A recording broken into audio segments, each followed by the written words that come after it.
Hello बच्चों, welcome to दिशारदा विद्यापीठ। तो आज से हम शुरू करेंगे एमसीक्यूज, ऑब्जेक्टिव क्वेश्चन।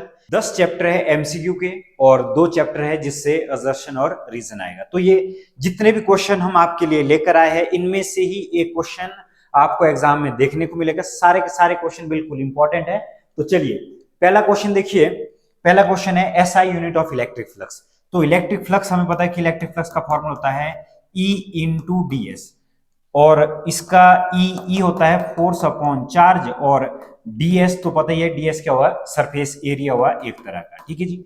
अब इसमें फॉर्मूले में डाल देते, देखो ये बना फोर्स अपॉन चार्ज और ये बना एक तरह का एरिया। तो फोर्स का क्या होता है, फोर्स का होता है न्यूटन, चार्ज का होता है कूलम, और इसका होता है मीटर स्क्वायर। यहां पर पूछिए एसआई यूनिट, तो एसआई यूनिट क्या होगी, न्यूटन पर कूलम मीटर स्क्वायर। तो हमारा आंसर क्या होगा, हमारा आंसर होगा जी ऑप्शन बी। ऑप्शन बी होगा हमारा करेक्ट आंसर।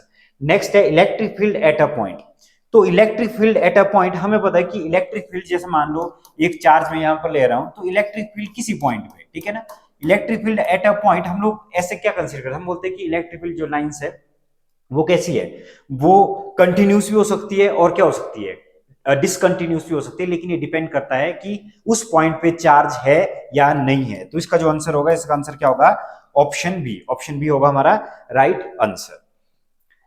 नेक्स्ट बढ़ते हैं थर्ड क्वेश्चन की तरफ। तो थर्ड क्वेश्चन देखिए, थर्ड क्वेश्चन में क्या बोल रहे हैं कि थर्ड क्वेश्चन में ये आएगा, third question figure shows that electric field lines. तो इलेक्ट्रिक फील्ड लाइंस, हमें पता है कि अगर कोई चार्ज है तो चार्ज की तरफ को अगर कोई ये लाइंस है इलेक्ट्रिक फील्ड लाइन, अगर चार्ज की तरफ को कोई लाइंस जा रही है, इट मींस यहां पर कौन सा चार्ज है, यहां पर है नेगेटिव चार्ज। सॉरी, कौन सा चार्ज यहां पे, नेगेटिव। अगर बाहर को निकल रहे होते एरो, तो इसमें का मतलब यहाँ पे क्या था, पॉजिटिव चार्ज। और दोनों देखो रिपेल भी कर, तो यहां भी अंदर की तरफ आ रहा है, तो इट मींस ये क्या है, नेगेटिव चार्ज। तो हम लोग बोल सकते हैं कि बोथ क्या होंगे, बोथ होंगे जी नेगेटिव चार्ज। नेक्स्ट देखिए question number fourth. Question number fourth में a positively charged particle is released from rest in an uniform electric field, the electric potential energy of the charge क्या होगी। ठीक है, तो पहले में लिखा है remain constant because of the, ये सिंपल सी ऐसी बात है कि मान लो ये इलेक्ट्रिक फील्ड लाइंस है, मान लीजिए ये इलेक्ट्रिक फील्ड लाइंस इधर को ऐसे, और इलेक्ट्रिक फील्ड लाइंस में क्या है कि इलेक्ट्रिक फील्ड लाइंस में यहां पर चार्ज है पॉजिटिव चार्ज। तो जो पॉजिटिव चार्ज आएगा, इलेक्ट्रिक फील्ड लाइन जाती है पॉजिटिव से किधर, पॉजिटिव से नेगेटिव तक। तो पॉजिटिव पॉजिटिव वाले इसको क्या कर देगा, रिपेल कर देगा, ये जाएगा इसकी तरफ को। यहां पर सिंपल सी बात ये है कि देखिए इसमें क्या होगा, पॉजिटिव चार्ज, तो ये मूव करेगा in the direction of electric field, और in the direction of electric field के केस में ये क्या करेगा, गेन कर लेगा, काइनेटिक एनर्जी इसकी बढ़ जाएगी। और अगर इसकी काइनेटिक एनर्जी बढ़ गई तो इसकी जो पोटेंशियल एनर्जी है, पोटेंशियल एनर्जी क्या हो जाएगी, इसकी डिक्रीज हो जाएगी। तो हम लोग बोल सकते हैं decrease because the charge moves along the electric field. तो आप इसको याद रख सकते हो। नेक्स्ट देखिए, नेक्स्ट में है what is the angle between electric dipole moment and electric field strength due to equatorial line.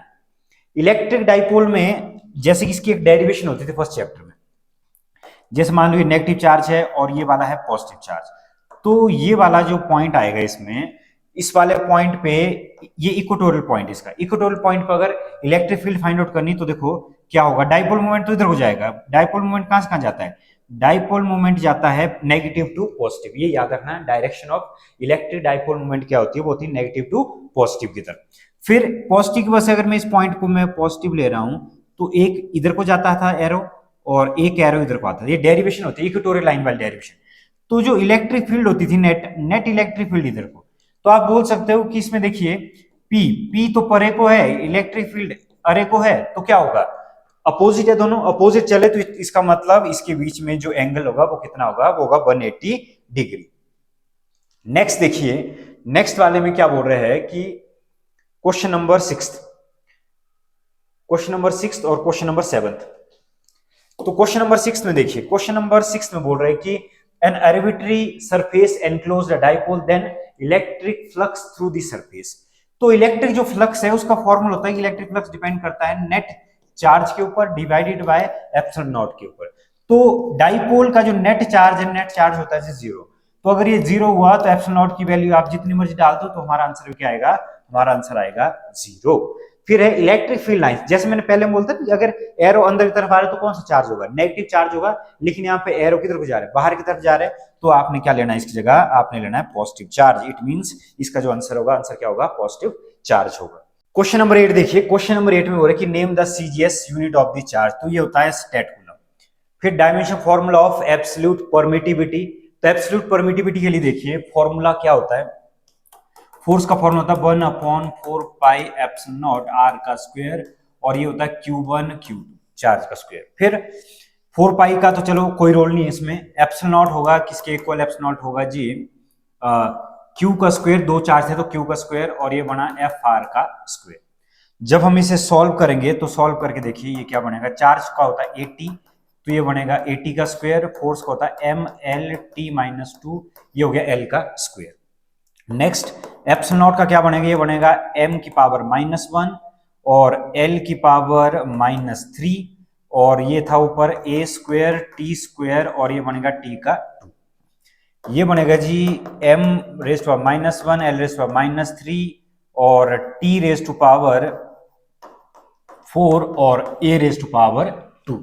तो ये ऑप्शन है हमारा फर्स्ट ऑप्शन, तो फर्स्ट ऑप्शन क्या रहेगा हमारा, right answer. Body get positively charge, किसी बॉडी को हम लोग पॉजिटिवली चार्ज कब बोलते हैं, जब उसमें क्या हो, it has lost the electron, ठीक है ना, जब ये क्या करे, इलेक्ट्रॉन को लॉस करे।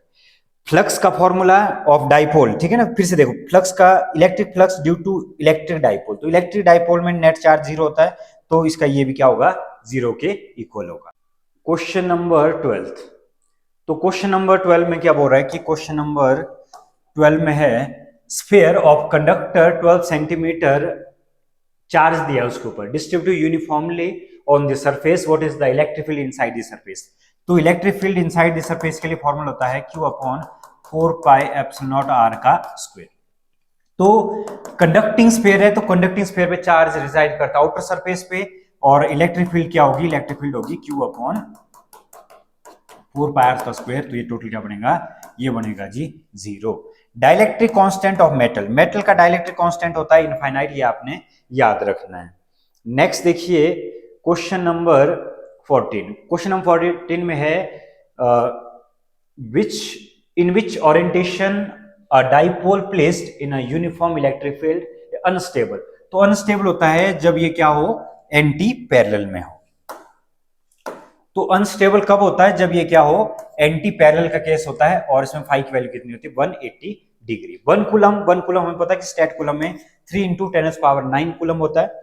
How many electrons are there, तो आप 6.25 × 10⁻18, ये इस वाले फॉर्मूले से आता है Ne से, n = 1, और चार्ज की जगह वैल्यू डाल सकते हैं 10⁻−19। इसको जब सॉल्व करेंगे तो ये बनेगा 6.25 × 10⁻18, ये 10th क्लास में भी था।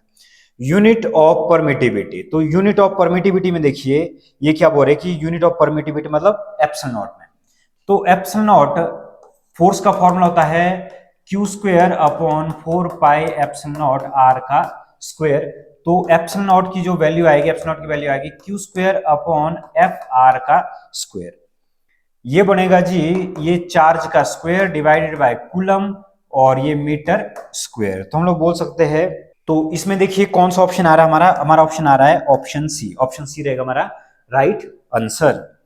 नेक्स्ट 17 के बाद 18, क्वेश्चन नंबर 18 देखिए, क्वेश्चन नंबर 18 बोल रहा है कि इलेक्ट्रिक डाइपोल में इसके बीच में रिलेशन क्या होता है, तो इसके बीच में रिलेशन होता है, हमें पता है कि E = ये फॉर्मूला होता है, ठीक है ना, पोटेंशियल और इलेक्ट्रिक फील्ड के बीच में रिलेशन, ठीक है।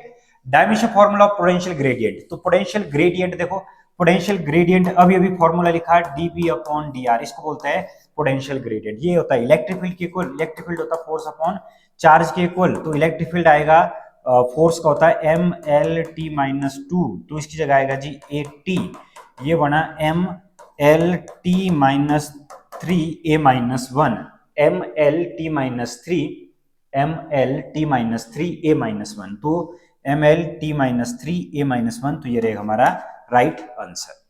नेक्स्ट देखिए क्वेश्चन नंबर 20, क्वेश्चन नंबर 20 है energy density of electric field, तो energy density of electric field का फॉर्मूला होता है हाफ एप्सिलॉन नॉट E का स्क्वायर।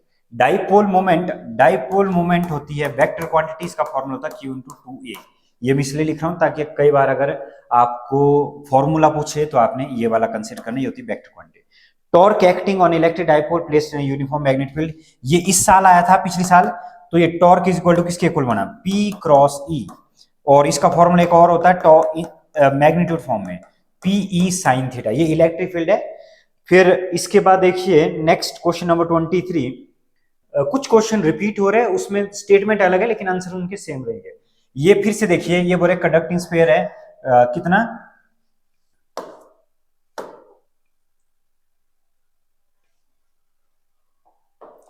इस क्वेश्चन में देखिए एक स्फीयर कैसा है, कंडक्टिंग स्फीयर है और उसकी रेडियस है 12 सेंटीमीटर और चार्ज उसके ऊपर है 1.6 इंटू 10⁻⁷ और पूछा है 1 सेंटीमीटर फ्रॉम द सेंटर, मतलब 1 सेंटीमीटर इनसाइड पूछा है। तो इनसाइड पूछा है तो कंडक्टिंग स्फीयर है तो चार्ज क्या होगा, चार्ज होगा 0, तो इलेक्ट्रिक फील्ड भी क्या होगी, Q/4πε0 r का स्क्वायर, तो इलेक्ट्रिक फील्ड भी क्या होगी जी 0, तो इसका आंसर क्या आएगा, नन ऑफ। क्वेश्चन नंबर 24 देखिए, क्वेश्चन नंबर 24 में ये बोल रहा है कि पोटेंशियल ग्रेडियंट की यूनिट क्या होती है।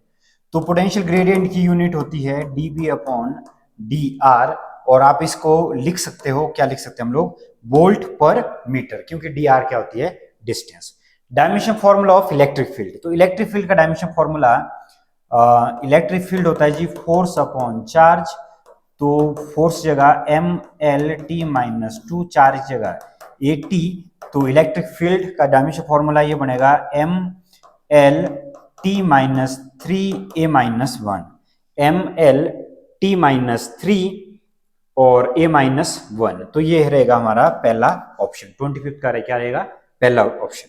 25 में देखिए static electricity is produced due to, तो इसको हम लोग क्या लिखेंगे, फ्रिक्शन, फ्रिक्शन से रब करके हम लोग क्या कर सकते हैं, स्टैटिक इलेक्ट्रिसिटी को जनरेट कर सकते हैं।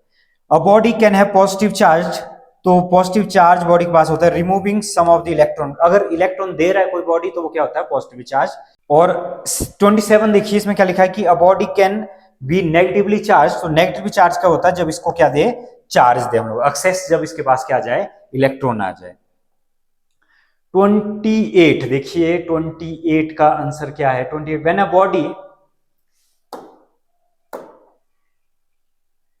28 का आंसर देखिए, when a body becomes negatively charge its mass, इस जैसे हम लोग नेगेटिवली चार्ज बॉडी होती है उसके पास गेन करता है वो इलेक्ट्रॉन को, तो हम लोग बोल सकते हैं इसका मास क्या होगा, इंक्रीज, और जब पॉजिटिवली चार्ज होगा वो लूज करता है, ठीक है, तो हम लोग बोल सकते हैं कि उसका मास क्या होगा, उसका मास होगा decrease. Next question number 30, question number 30 में देखिए what are the units of 1/4πε0, ये बोल रहा है कि पूरा पूरा 1/4πε0 की यूनिट क्या आएगी, तो F is equal to 1/4πε0 Q² R का स्क्वायर, तो पूरा का पूरा ये बनेगा FR² Q का स्क्वायर इज इक्वल टू 1/4πε0। तो ε0 बनने के बाद देखिए फोर्स ये बना 1/4πε0, फोर्स की जगह आएगा न्यूटन, इस जगह आएगा मीटर स्क्वायर, ये आएगा कूलम स्क्वायर, तो कूलम पर इनवर्स होगा न्यूटन मीटर स्क्वायर कूलम पर इनवर्स, तो इसका ऑप्शन क्या रहेगा, सी।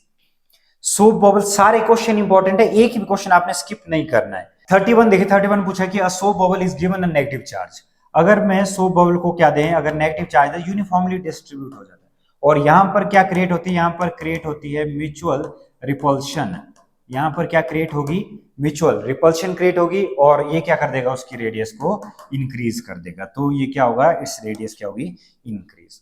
To charge are placed at a infinite distance, glass slab is placed between them, अगर दो चार्ज दूर दूर रखे हैं और इसके बीच में अगर कोई ग्लास स्लैब को रख देता है तो इससे क्या होगा, जो फोर्स होती है वो डिक्रीज होती है, क्योंकि फोर्स एयर और वैक्यूम में चार्ज के बीच में फोर्स सबसे ज्यादा होती है, ठीक है, क्यों, क्योंकि जब इसके बीच में कोई रखेंगे तो क्या है, ये कैसा वर्क करेगा, एज अ मीडियम वर्क करेगा, तो ये डिक्रीज हो जाएगी। नेक्स्ट देखिए, नेक्स्ट बोल रहा है कि 33 में a comb run through one dry hair attract small bits of paper, ठीक है ना, तो कॉम क्यों करती है, क्योंकि कॉम क्या हो जाती है, चार्ज हो जाती है। Q1 exerts some force on the second charge, third charge, अगर हम लोग एक सिस्टम के बीच में अगर हम थर्ड चार्ज भी डाल देते तो वो उस पर जो फोर्स होती है वो independent of the presence of the any other charge, तो हम लोग लिख सकते हैं ये फोर्स क्या रहेगी, रिमेन्स अनचेंज्ड। 35 में देखिए क्या लिखा है कि the minimum value of charge is, तो मिनिमम वैल्यू जो चार्ज की रहेगी, चार्ज की जो मिनिमम वैल्यू रहेगी वो रहेगी 1.6 × 10⁻⁹ 19। छोटे छोटे क्वेश्चन है। ग्लास रॉड को रब करेंगे अगर सिल्क क्लॉथ के साथ, तो सिल्क क्लॉथ एक्वायर, बोलते कि पॉजिटिव चार्ज की negative charge, the charge on silk cloth will be, तो ये रहेगा नेगेटिवली चार्ज हो जाती है सिल्क क्लॉथ।